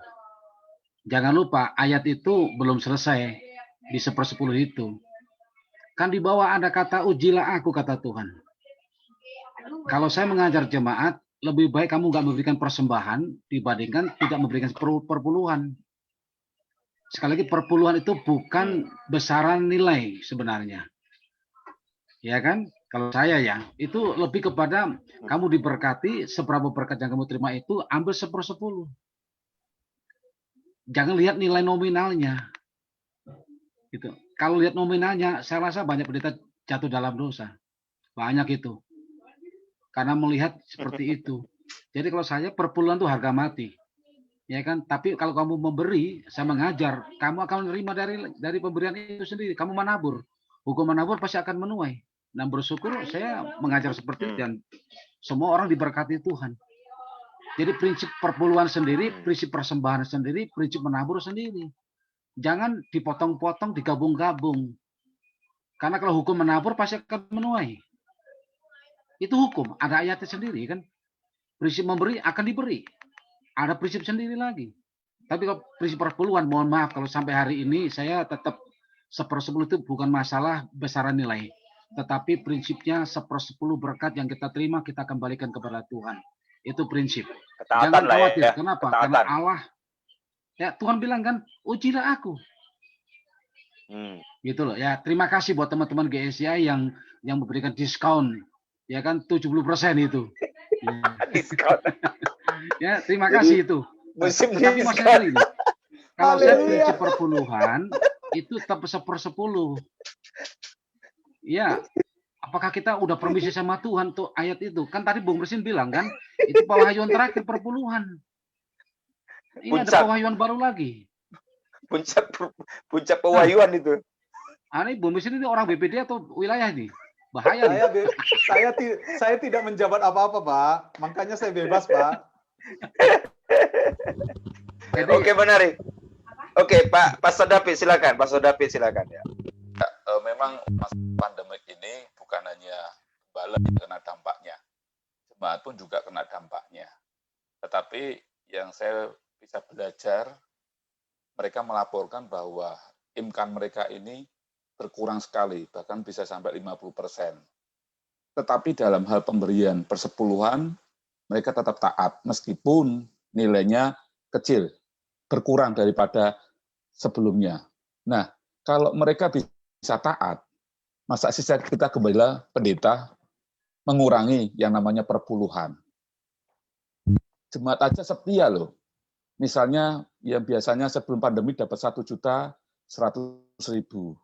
sekarang cuma dapat 300.000, memberikan tetap 30.000 kok. Iya, itu yang pertama. Yang kedua, kalau nanti pemberian praktek sepuluhan itu fleksibel tadi seperti Pastor Mesrin, mungkin amplopnya tidak saya tulisi persembahan persepuluhan. Saya masih bingung, saya mau kasih tulisan apa ya? Terima kasih. Oke, menarik. Oke, ada tanggapan? Oke, ada tanggapan dari teman yang lain dulu. Siapa? Kita mau dengar dari ibu-ibu dulu. Mohon maaf, saya mau dengar dari ibu-ibu di sini yang saya lihat nama. Siapa? Ibu Kris Handrika tadi kayaknya mau memberikan. Oke, Ibu Kris Handrika, silakan. Posisi di mana, Ibu? Bapak itu Bapak Kris Handika itu. Oh, maaf. Saya dari Gereja Sidang Jemaat Allah juga di Jawa Tengah. Oh, silakan Pak Kris, silakan. Ya, kalau saya mempraktekkan instruksi dari sinode kami dari 3% itu kan wujud setorannya legalitasnya ke BPP anti legalisasi. Tapi prakteknya saya, staf pastoral dan gembala kami sepakat kami tetap menggunakan perpuluhan. Tapi 3% masuk ke pengurus badan pengurus daerah, 7%-nya kami alokasikan untuk masuk ke dana misi lokal. Jadi karena saya dan Ibu Gembala, staf pastoral sudah bersepakat, perpuluhan ya harus dikerjakan perpuluhan. Dan secara pribadi saya menikmati berkat ketika saya melakukan perpuluhan itu. Jadi saya nggak mau mengajarkan ke jemaat juga sesuatu yang saya lakukan, saya mendapat berkat, kemudian kepada jemaat tidak saya ajarkan. Takut nanti jemaat nggak memperoleh berkat itu. Nah, tentang tadi Pak Misren katakan, kasihan buat jemaat yang tidak memiliki uang, bahkan di dalam kehidupannya berkekurangan kita membantu, itu ya. Tetapi puji Tuhan di gereja kami ada satu orang yang boleh dijadikan teladan walaupun dia dari kalangan orang, kalau orang memandang dia orang miskin. Tapi prinsipnya yang diajarkan dulu adalah ketika kita bisa makan, kita berarti bisa memberi perpuluhan. 1 piring nasi kita punya 1/10 piring nasi untuk kita berikan kepada Tuhan. Kita punya waktu dikasih Tuhan 24 jam, kita punya 2,4 jam untuk kita berikan untuk Tuhan. Itu yang kami kerjakan dan puji Tuhan dari contoh jemaat itu sendiri yang melakukan dari kalangan, kalau nanti dibedakan ya, jujur aja di tempat kami ada kayak macam SPP. Perpuluhan itu tercatat, tapi itu rahasia di bendahara dan kami tim pastoral. Dan saya sendiri mengamati ketika orang melakukan perpuluhan itu, kami nggak melihat nominal, tapi yang saya lihat mengarah kejujuran kan kita bisa analisa ya. Misalnya pekerja golongan 3B, pekerja swasta, penghasilannya naik turun dan sebagainya. Orang ini jujur atau tidak, sedikit banyak kita bisa menganalisa. Dan tadi pertanyaan Pak Robert Utape ya, spiritualitas apakah bisa dihubungkan itu? Ketika sistemnya kita bangun dari awal, itu bisa dipakai. Ketika sistemnya sudah dibangun dari awal, itu bisa dipakai untuk analisa spiritualitas. Kenapa? Ada peristiwa, jadi ini saya dikasih waktu berapa menit ya Pak? Santai aja Pak, santai saja Pak. Nih. Santai aja. Secukupnya. Itu Alkitabiah. Ya. Silakan. Tempat kami ada yang merasa kaya. Ini beda ya. Merasa kaya, menasihati yang miskin ini, kalau kamu nggak punya uang, kalau kamu nggak punya, nggak usah ngasih perpuluhan. Tapi yang dianggap miskin ini justru marah. Firman Tuhan nggak mengatakan demikian. meskipun saya miskin, kalau saya hari ini bisa makan, berarti saya bisa memberikan perpuluhan untuk Tuhan. Dan saya lihat hidupnya semakin diberkati Tuhan. Bisnisnya semakin meningkat. Yang dulunya jual kali dorongan, sekarang dia bisa punya warung dan ada bukti-bukti real untuk kita jadikan patokan bahwa ketika dia melakukan firman Tuhan dengan benar, seperti yang dikatakan oleh Pak Yos tadi, ujilah aku itu terjadi di dalam hidupnya. Dan itu bisa ketika dia menyaksikan kepada teman yang lain. Nah, ini rawannya gembala sidang, staf pastoral kalau sudah emosional tentang perpuluhan, akhirnya khotbah sendiri, bahaya nih. Jadi mendingan jemaat yang sudah merasakan berkat Tuhan itu, kasih kesempatan dia untuk bicara kepada teman-temannya. Oh, suruh saksi ya? Oh, orang-orang yang melihat, akhirnya itu. Jadi di masa pandemi ini ketika gereja kami ditanya, bagaimana ketahanan gerejamu di masa pandemi ini? Puji Tuhan, kami bukan besar di persembahan, tapi perpuluhan ketaatan kepada Tuhan ini wujud. Dan mereka bertanya-tanya, ini kapan kita ada janji iman lagi? Saya tanya juga, untuk apa ini nanti janji iman? Jadi mereka justru nagih, kalau nggak janji iman berarti saya nanti nggak diberkati Tuhan. Kalau saya nggak memberikan perpuluhan, itu dah Tuhan sendiri yang melihat. Itu sih yang kami lakukan.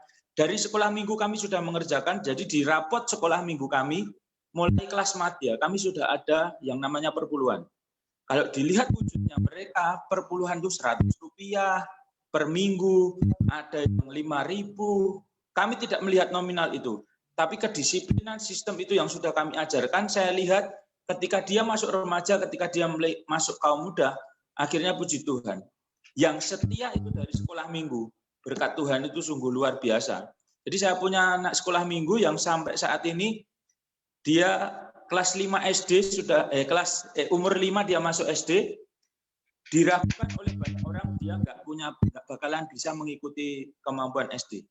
Akhirnya dia SD juara terus sampai kelas 6, siswa teladan. Kelas SMP dia ikut kelas akselerasi. Jadi SMP dia cuma 2 tahun, SMA dia akselerasi lagi 2 tahun. Sekarang puji Tuhan diterima PMDK Undip Fakultas Kedokteran. Yang saya tahu, yang saya lihat, dia setia perpuluhan dari kecil. Jadi kalau Pak Robert Hutapea tadi tanya, orang tuanya bingung. Kalau kamu pengen ke kedokteran, duitnya dari mana? Tuhan menyatakan bahwa Tuhan memberkati dengan limpah. Itu sih yang saya sampaikan, kiranya Tuhan Yesus memberkati. Luar biasa untuk kesaksian dan tanggapannya, luar biasa. Mantap. Oke, ada teman-teman yang lainnya yang mungkin mau memberikan, kita masih punya waktu ya sekitar 5 menit lagi lah. Oke, ada? 1-2 orang? Mungkin saya mau klarifikasi dulu Pak Robert. Oh iya, silakan. Robert. Yes. Ya, yang tadi disampaikan oleh Pak Ferry itu ya. Jadi karena ini berkenaan dengan sinode, ya ini bukan rapat sinode kan. Jadi ini kelas, jadi kita bebas lah ya. Jadi kalau mau jujur pikiran kita liar juga nggak masalah gitu kan. Yang penting nggak berbuat dosa gitu ya. Jadi sinode itu mengalami kesulitan yang pertama untuk action kepedulian karena pandemi COVID itu para pelayan Injilnya itu presentasinya sangat signifikan, harus ditolong begitu ya. Sudah pasti tahu lah bahwa dengan pandemi COVID tidak bisa ibadah. Sudah pasti kalau tidak bisa ibadah di gereja, berarti persepuluhan turun dari jemaat dan sebagainya. Ya, dan ini sangat nyata, signifikan.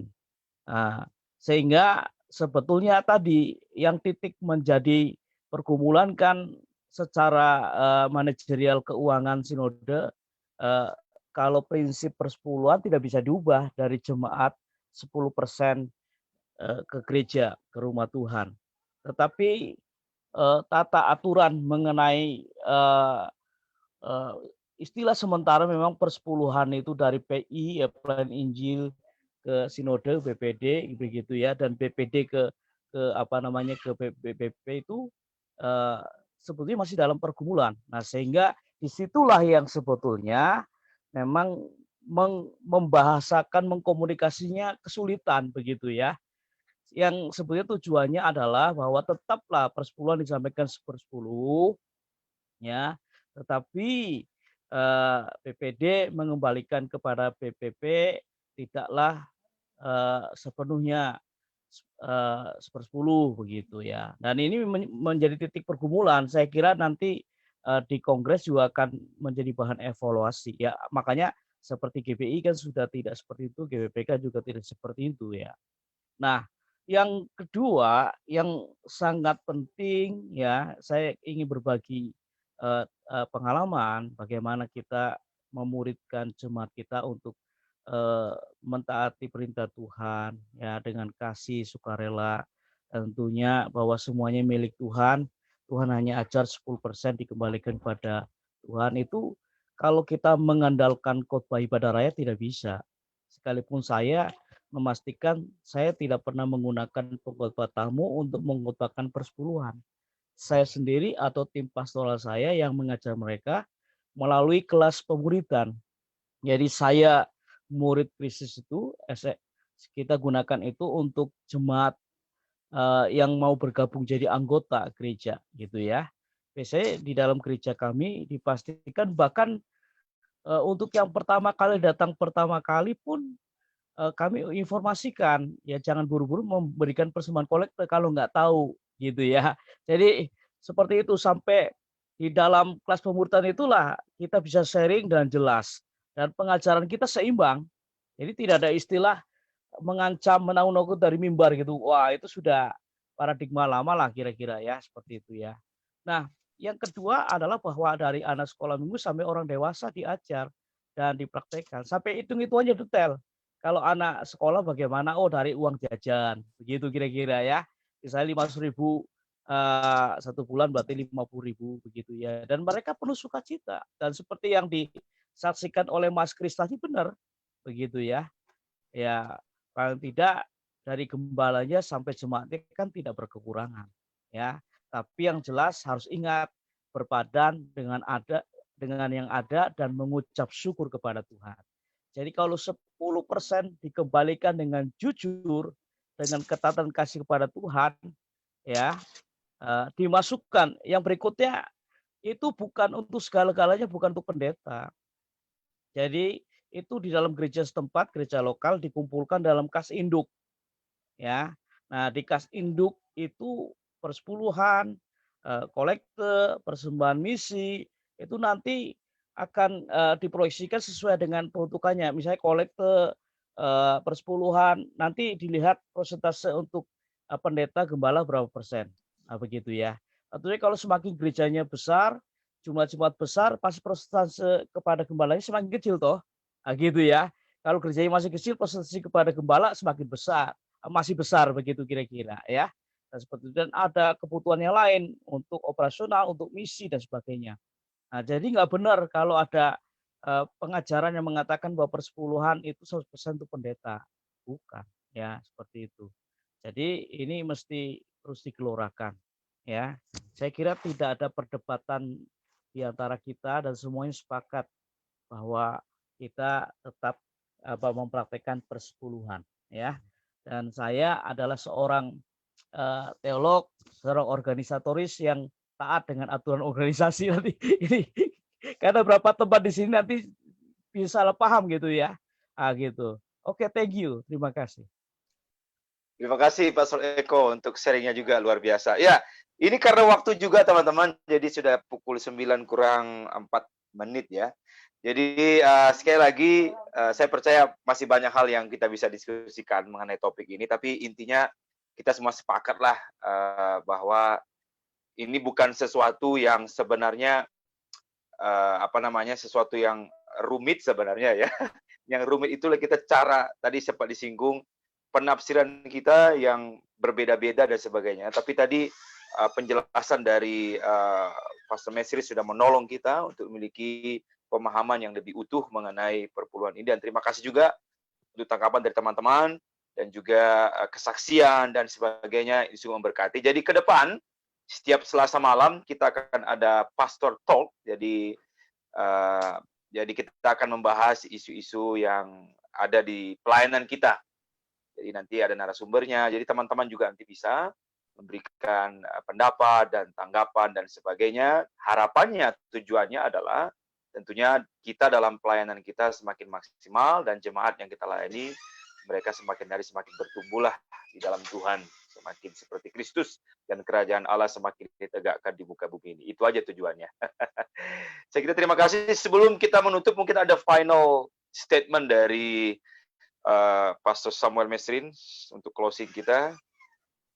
Dan sekaligus doa berkat lah buat kita, ya kan? Oh gitu ya, oke. Baik. Iyalah, Ya. iya jadi Closing biar lengkap. statement-nya Silakan. Gini aja, ya closing Ya. statement-nya. Saya bersyukur banyak semacam masukan malam ini ya. Jadi ini memang yang kita harapkan. Ada semacam, walaupun ada encounter, ada ini, tapi semua itu memperkaya kita sebenarnya ya. Jadi saya bersyukur buat diskusi yang hidup, yang luar biasa, dan terima kasih buat kawan-kawan yang merespon apa yang saya relasikan malam ini. Mari kita setia, mari kita taat. Saya kira itu poin penting dalam segala hal, ya, dalam hal memberi, dalam hal semualah terkait dengan Tuhan dan spiritualitas kita ya. Terima kasih. Mari kita berdoa.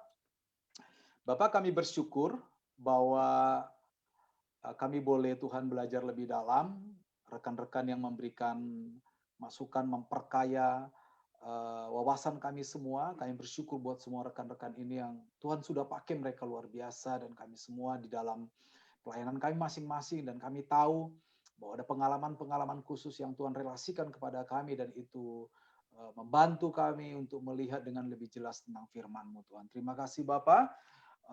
Berkati rekan-rekan semua dalam pelayanan kami semua, Tuhan, dan malam ini aktivitas kami akan lanjutkan. Tuhan memberkati kami semua. Terima kasih, di dalam nama Tuhan Yesus Kristus kami sudah berdoa. Amin. Amin. Amin. Amin. Puji